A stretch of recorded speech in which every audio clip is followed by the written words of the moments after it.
चाहे जितने दोष हों, हारना नहीं। हम आपको हृदय की बात कहते हैं।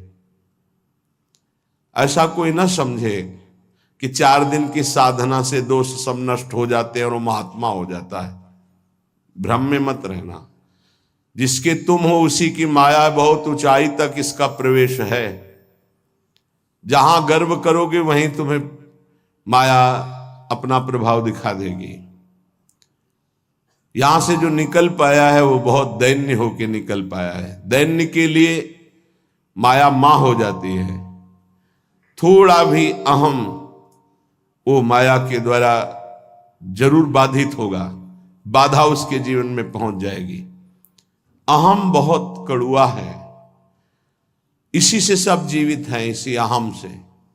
इसी अहम में सब सुखी अपने को मान रहे हैं। गर्व, यही अहम जब प्रभु के चरणों में लगेगा तब सुख का परिचय मिलेगा। इसीलिए सुख का परिचय नहीं मिलता। कल कहीं वो ज्ञान की बात कर रहे थे कि जब सब ब्रह्म ही है, ये बात सत्य है, तो फिर वो बहुत संतों की अवहेलना निंदा कर रहे थे।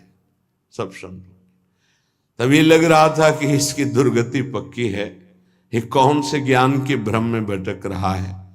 कभी कभी अज्ञान को हम ज्ञान समझ लेते हैं। जैसे स्वप्न में देखा कि हम सो रहे थे और अब जग गए हैं, वो स्वप्न ही में देख रहा है। और अब मैं अमुक चेष्टा कर रहा हूं, लेकिन वो स्वप्न में ही देख रहा है, वो अभी जगा नहीं। और जब जगेगा तब उसे समझ में आएगा कि वो भी स्वप्न था। ऐसे ही अज्ञान है। किसी की भी निंदा आदि का दोष अंदर होना अज्ञान का प्रतीक है। ज्ञान में जब सर्वत्र ब्रह्म है तो निंदा स्तुति का कोई, और वही ब्रह्म मैं हूं तो निंदा स्तुति का कोई स्थान ही नहीं। बिना गुरु कृपा के वेदांत पढ़ लेने से कोई ज्ञानी नहीं हो जाता। ये महान वेदांती महापुरुष हैं जिनके वचन सुन रहे हो। कह रहे हैं यदि आप दोषा करो,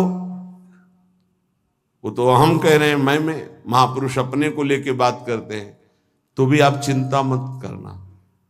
यदि गुण लेश ही ना, लेश मात्र भी गुण नहीं है तुम में, तो चिंता मत करो। सर्वाधमो, यदि सब अधमों में भी आप बड़े अधम हैं तो भी आप चिंता मत करो। दुर्लभ वस्तु कांक्षी, तुम्हारे हृदय में दुर्लभ प्रेम रस की आकांक्षा पैदा कर देगा। वृंदाटवी मुज्ज्वल भक्ति सारो, श्रीधाम वृंदावन आओ, वृंदावन का सेवन करो तो उज्जवल प्रेम लक्षणा भक्ति का प्रादुर्भाव हो जाएगा। भवामि पूर्णः, आप पूर्ण पुरुष हो जाएंगे, आप पूर्ण हो जाएंगे, आप तृप्त हो जाएंगे। जन्म जन्म की प्यास आपकी मिट जाएगी। जब भगवान सर्वत्र हैं तो हमको क्यों दर्शन नहीं देते। बहुत मंगलमयी ऐसी वृत्ति आ जाए जिसके अंदर कि जब हैं, कहा जा रहा है, रोज सुना जा रहा है, वासुदेवा सर्वमिति, भगवान वासुदेव ही सब रूप में हैं, श्री कृष्ण सब रूप में विराजमान हैं, तो वो मेरे को क्यों नहीं दिखाई देते। है तो सर्वत्र। बहुत सुंदर बात है, अगर आप इसे समझ लें, ध्यान से सुनना। भगवान ने जो ये श्लोक कहा, ये यथा माम प्रपद्यन्ते तास्तथैव भजाम्यहम् मम वर्तमान वर्तन्ते मनुष्या पार्थ सर्वशा। भगवान यहां कह रहे हैं कि मैं संसार में साक्षात विराजमान हूं, माया से ढका हुआ नहीं। साक्षात ज्यों कहते हुए सब भगवान बने हुए हैं। जैसे कुम्हार निर्माण करता है पात्रों का, तो कुम्हार अलग, चाक अलग, पात्र जिससे बने वो धातु अलग। लेकिन यहां ऐसा नहीं। यहां बनाने वाले भगवान, बनने वाले भगवान और मिटने वाले भी भगवान।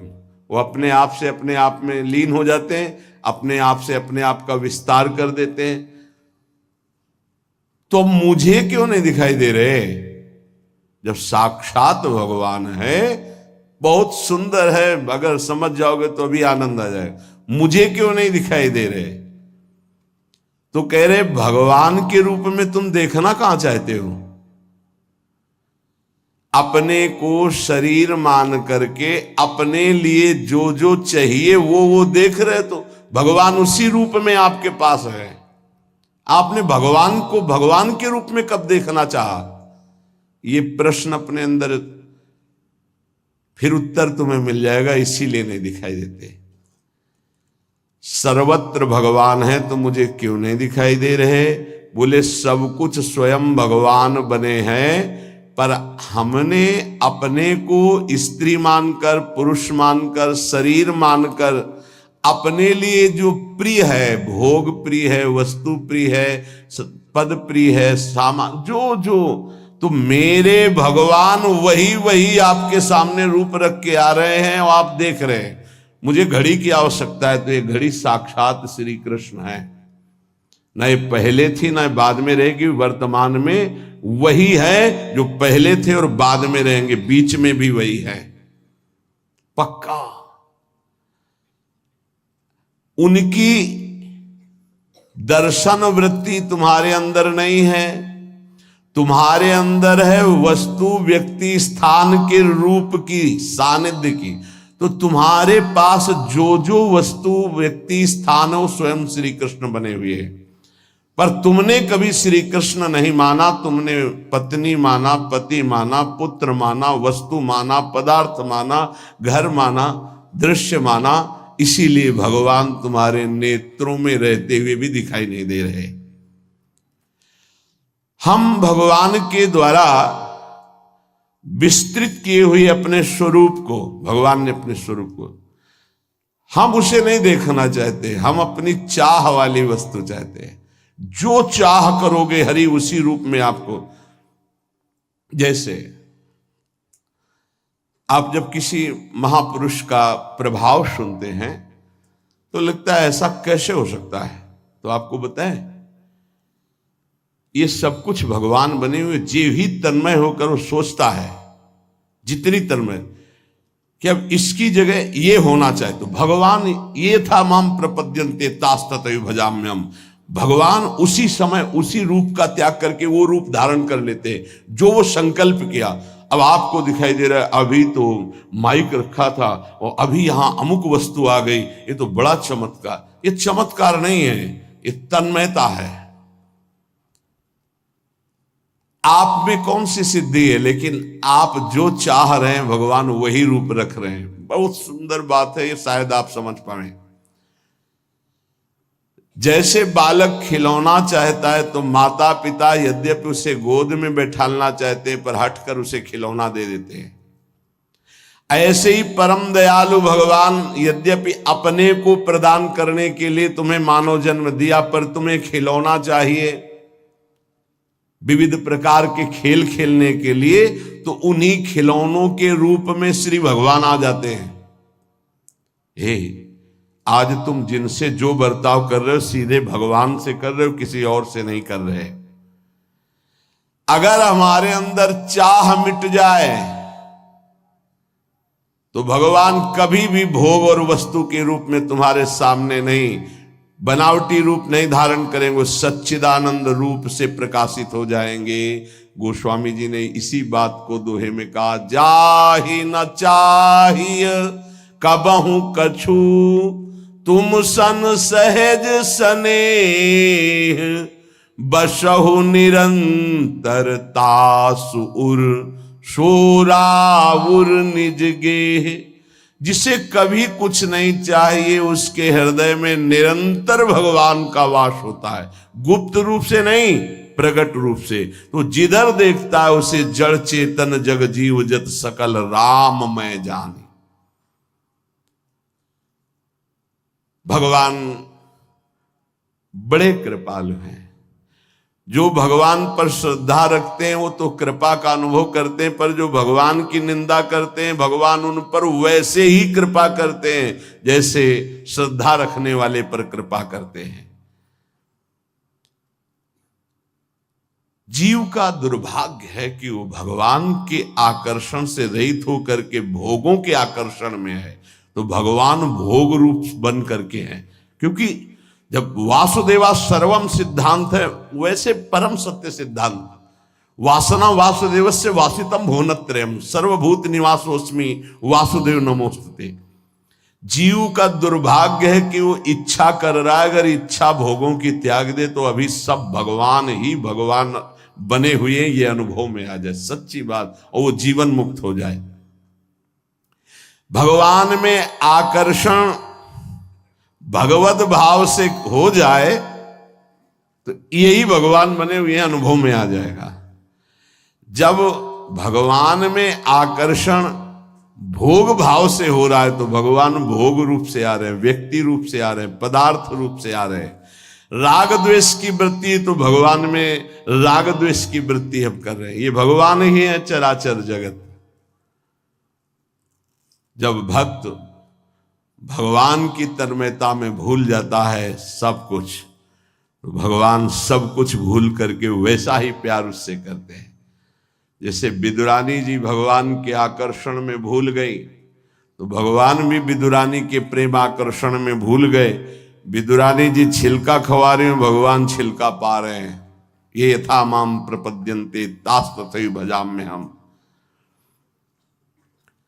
आस्तिक से आस्तिक व्यक्ति पर जैसे भगवान स्नेह कृपा दुलार करते हैं, ऐसे नास्तिक से नास्तिक पर भी करते हैं। ऐसा नहीं है कि नास्तिक भस्म हो जाएगा, वो पृथ्वी में ही रहेगा, वायु उसको मिलेगी, आकाश उसको अवकाश देगा। ये सब भगवान की व्यवस्था, कितने कृपालु हैं। अगर जीव शरीराभिमानी ना होकर के भगवान के आकर्षण में आ जाए तो अभी उसको परमानंद की प्राप्ति हो जाए। ये जो सत्संग हो रहा है आकर्षण पैदा करता है भगवान की तरफ।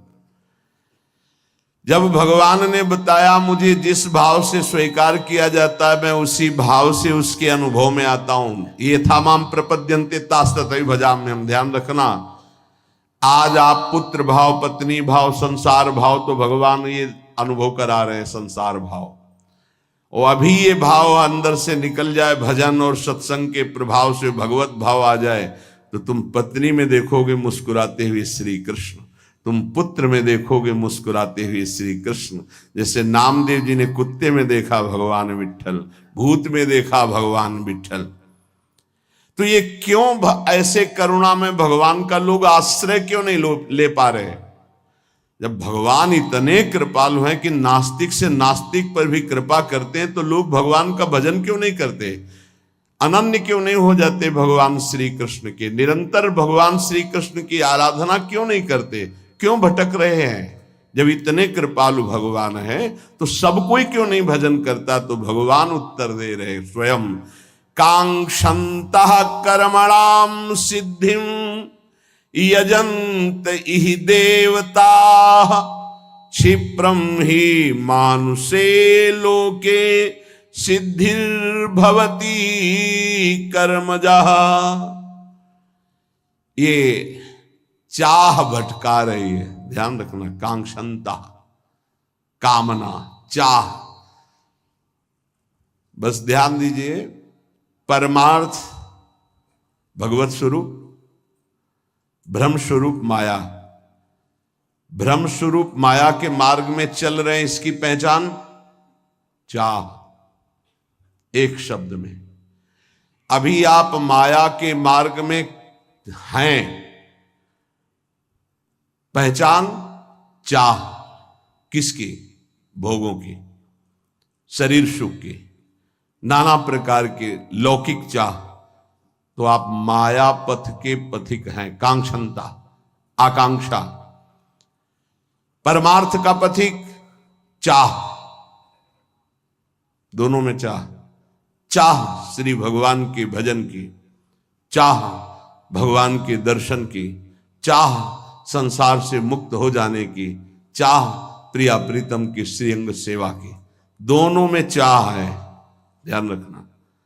एक चाह परम दुर्लभ परमार्थ की, और एक चाह जिसमें अनंत जीव फंसे हुए प्रवाहित होते चले जा रहे हैं, उसी की बात भगवान कह रहे हैं कि मेरी शरण में क्यों नहीं हो पाता। मैं इतना करुणा में हूं फिर भी मेरी शरण में क्यों नहीं हो पाता। कांक्षंता कर्मणाम सिद्धिम यजंती ही देवता, ये कामना करके सोचते हैं कि ये कर्म कर लूं तो मुझे ये सिद्धि प्राप्त हो जाएगी, ये फल प्राप्त हो जाएगा।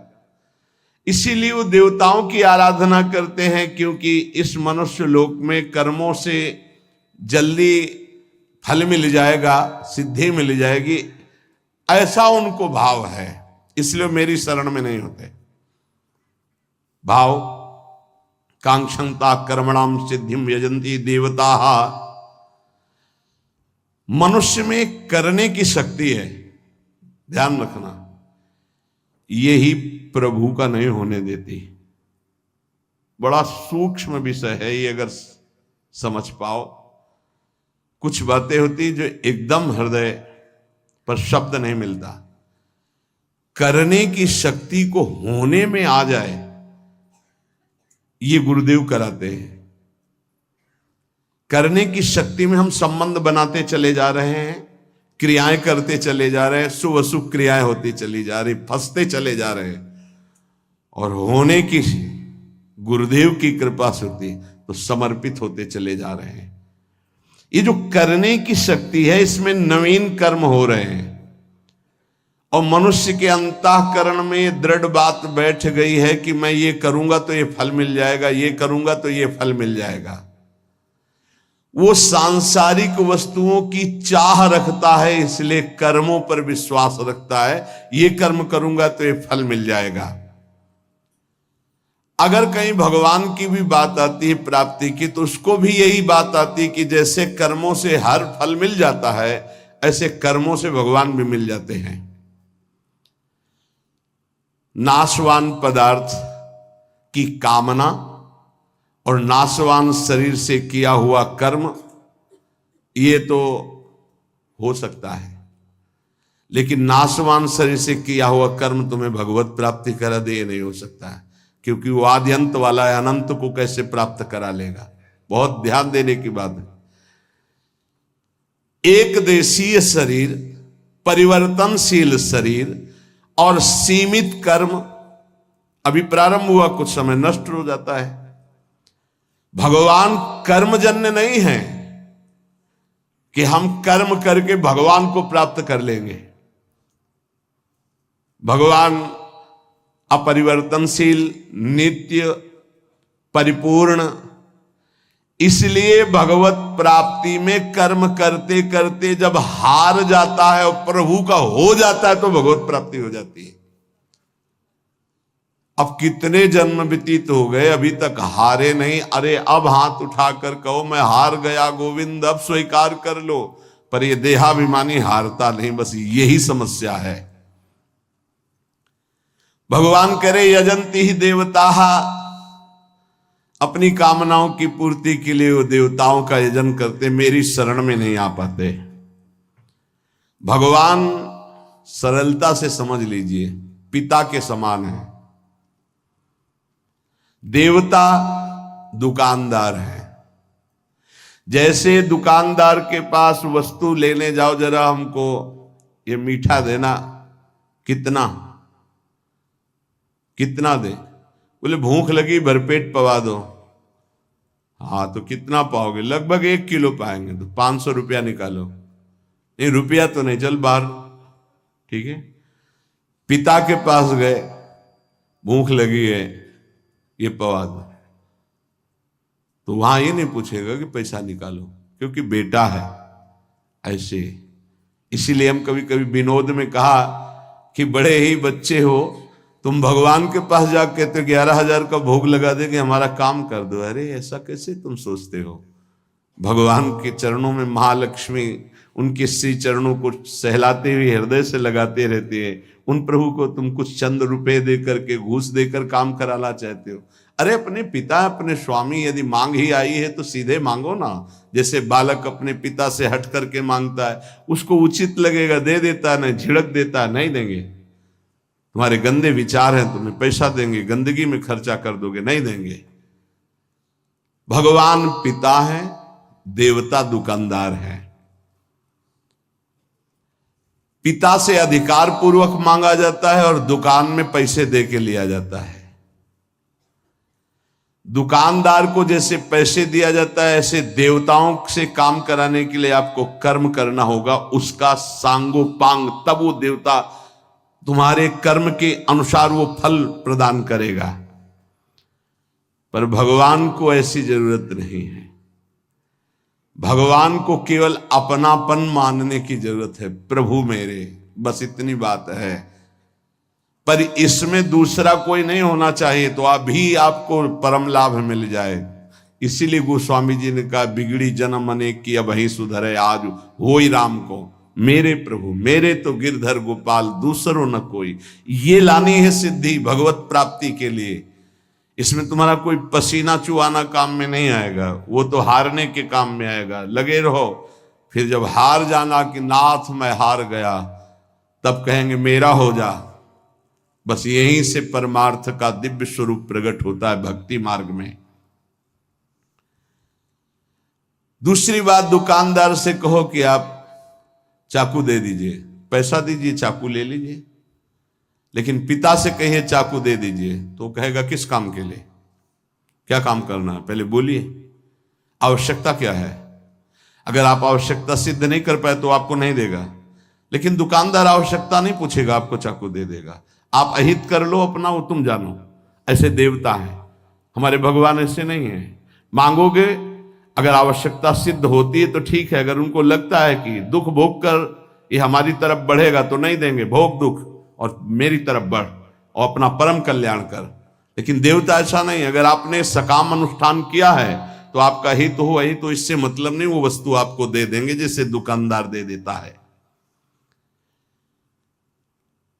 पिता सदैव अपने बालक का हित चाहता है, ऐसे ही भगवान सदैव अपने शरण में आए हुए का हित चाहते हैं। ये बहुत कृपालु हैं।